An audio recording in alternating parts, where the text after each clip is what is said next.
Fala moçada, beleza? Aqui é o Kiko, professor de Biologia do canal aulastop.com, e hoje eu estou aqui para dar mais uma dica bacana para vocês, e o assunto é transporte de seiva bruta, seiva inorgânica pelo xilema, tá legal? Então vamos entender, por exemplo, como que a água e os sais minerais conseguem vencer a gravidade e sair do solo e chegar até a copa de uma grande árvore. Vamos entender isso então. Não é mágica, vamos entender. Olha só, aqui nós temos uma representação de um tronco de árvore, mostrando aqui, né, os canais floema e xilema, os vasos liberolenhosos, mais externamente o floema, que é quem conduz a seiva elaborada, e mais internamente o xilema, responsável então pela condução da seiva bruta, que a gente vai ver agora. No detalhe aqui, ó, raiz, tá? E os pelos absorventes. Esses pelos absorventes são responsáveis pela absorção desses nutrientes inorgânicos do solo. Então, primeiramente, uma coisa super importante, tá legal? O que vai acontecer aqui? Lá na raiz vai acontecer a absorção de sais minerais e isso se dá principalmente por transporte ativo. Lembra transporte ativo? Transporte de soluto do meio hipotônico, menos concentrado, para o meio hipertônico, mais concentrado. Isso é bacana, gasta energia, portanto, nesse processo. O importante, gente, é que ao absorver os sais minerais, o que acontece com as células da raiz? Ela se torna hipertônica em relação ao solo, elas ficam mais concentradas. E isso, gente, gera uma coisa que é chamada de pressão positiva na raiz. Ou seja, ao absorver os sais e se tornarem hipertônicas, automaticamente elas puxam água por osmose. E esse deslocamento de água para a raiz por osmose acaba empurrando essa água ao longo do xilema. É claro que ela não é tão forte assim e isso vale principalmente para plantas de pequeno porte. Para uma árvore grande, a pressão positiva sozinha ela não resolve o problema da subida. Então como que a água sobe? Bom, tem mais um fator importante, que é a capilaridade. O que é a capilaridade, gente? O xilema é muito estreito, é muito fino, tá? Então a água dentro desse xilema muito fino, isso gera o quê? Gera uma maior pressão ali dentro. E essa maior pressão ajuda na subida, no deslocamento. Para tentar entender isso, vou demonstrar duas formas aqui para vocês. Primeiro eu tenho aqui um canudo e aqui um copo de água com um corante, tá? Vou colocar o canudo, só a pontinha dele aqui, ó, só a pontinha, e você vai perceber, por exemplo, que um pouquinho de água com corante já subiu pelo canudo. Mas como o canudo é muito grosso, isso não sobe muito, tá legal? Mas aqui eu tenho uma outra estrutura, que é uma coisa chamada de capilar, muito mais fino que o canudo, tá legal? E aí se eu colocar essa pontinha aqui, por exemplo, olha só a pontinha, tá? Perceba que ela vai subir bem mais aqui pelo canudo, tá legal? Então isso aqui é importante, olha a diferença, né, daqui do capilar, a diferença pro canudo, ó, tá legal? Vou pegar aqui de novo, olha lá a diferença, ó, do capilar pro canudo. Então, quanto mais estreito for esse xilema, maior a pressão, mais essa água vai subir. Isso é importante. Mas ainda assim, isso também não serve para planta de grande porte, mas para planta de pequeno porte. Então, o que faz a água subir pelo xilema? Bom, aí a gente vai para a parte mais importante.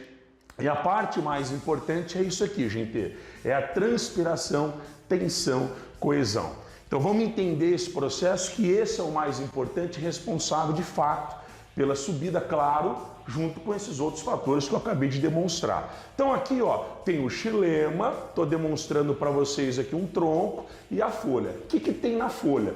Principalmente na epiderme inferior da folha, a gente tem bastante estômato. O estômato, lembra? Ele é formado aqui pelas células guardas e também apresentam essas células ao lado, que são as células anexas. Gente, quando a planta transpira, o que vai acontecer com essa planta? Ela perde água na forma de vapor. Detalhe, gente, a água é solvente. Se eu estou perdendo água dessa célula, estou perdendo solvente, aumenta a concentração de soluto lá dentro. A água diluía, não tem mais água para diluir, está muito concentrado. Então a concentração de soluto aqui dentro aumenta. Se aumenta a concentração nessa célula, aumenta em relação a essa. Portanto, essa agora está hipotônica. O que vai acontecer? Vai acontecer isso aqui, ó, osmose. Tá legal? Osmose, gente. Osmose, transporte de solvente de um meio menos concentrado hipotônico para um meio mais concentrado hipertônico. Lembra disso? Conta o gradiente, mas é passivo, porque para a água a membrana é permeável. Então vamos lá. Ao deslocar aqui por osmose, essa perde água? Perdeu. Então ela também fica hipertônica. Só que ela fica hipertônica em relação à próxima.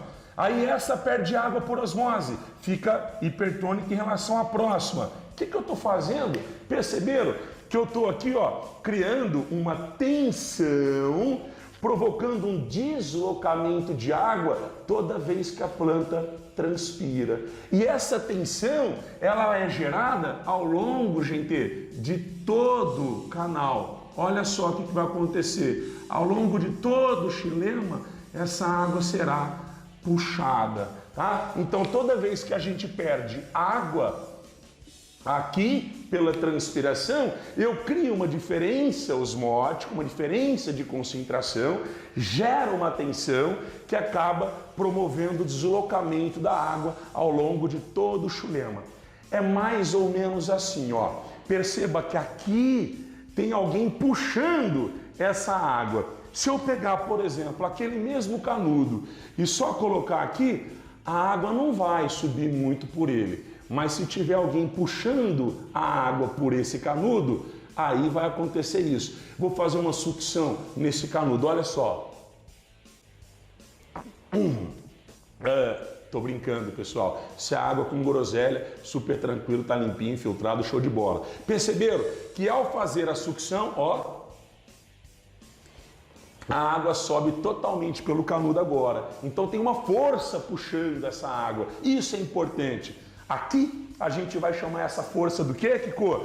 De sucção foliar. Essa força, sucção foliar, é equivalente à força que eu fiz agora ao promover a sucção no canudo. Tá legal? E tudo isso então é chamado de transpiração, tensão, coesão. Kiko, legal. A planta transpira, promove uma diferença osmótica, cria uma tensão para puxar a água. Mas essa palavra coesão, não estou entendendo. Coesão é isso aqui, gente. Imagina o seguinte, por que as células, as moléculas de água, elas vão seguir todas juntinhas assim? Graças à ligação de hidrogênio que existe entre as moléculas de água. E essa forte ligação entre as moléculas de água é chamada de coesão. Então, coesão é a capacidade que duas moléculas têm de grudar, de ficar unidas, essa força entre elas de ligação. Isso é bacana, tá legal? Então, quando eu promovo a subida da água, como uma está grudada na outra, coesas, elas acabam sendo deslocadas de uma vez só para a copa da planta. Dá para a gente demonstrar isso aqui também com esse copo com groselha? Mostrando o seguinte, ó, eu tenho aqui esse copo, está quase já na superfície, eu vou colocar mais um pouquinho de água aqui. Perceba, eu já estou acima da superfície, dá para perceber? Acima da superfície. E ainda assim, esse líquido não vazou. Por que não vazou, Kiko? Porque aqui, moçada, uma molécula segura a outra. Então, eu tenho uma molécula de cá segurando e eu tenho uma outra molécula de cá segurando e uma não deixa a outra cair do copo. Por isso que eu consigo colocar água, você pode fazer isso em casa, até acima da superfície do copo. Claro, existe limite para isso, mas elas são tão coesas que elas conseguem resistir um pouco isso aí. E elas se seguram umas nas outras, evitando que derrame a água. Isso é muito bacana, tá? Então, vai promover, através dessa tensão e coesão e transpiração, a subida pelo xilema. Perceberam? Não existe mágica, é ciência, né? E é até simples de entender, fácil para entender. Tá legal, moçada? Beleza isso aqui? Espero que vocês tenham gostado, entendido. Fica aqui a dica. E se vocês gostaram, não se esqueçam, claro, de se inscrever no nosso canal, aulastop.com. Curta lá a nossa página que você vai receber vídeos semanalmente como esses. Beleza? Beijo, moçada. Obrigado. Valeu.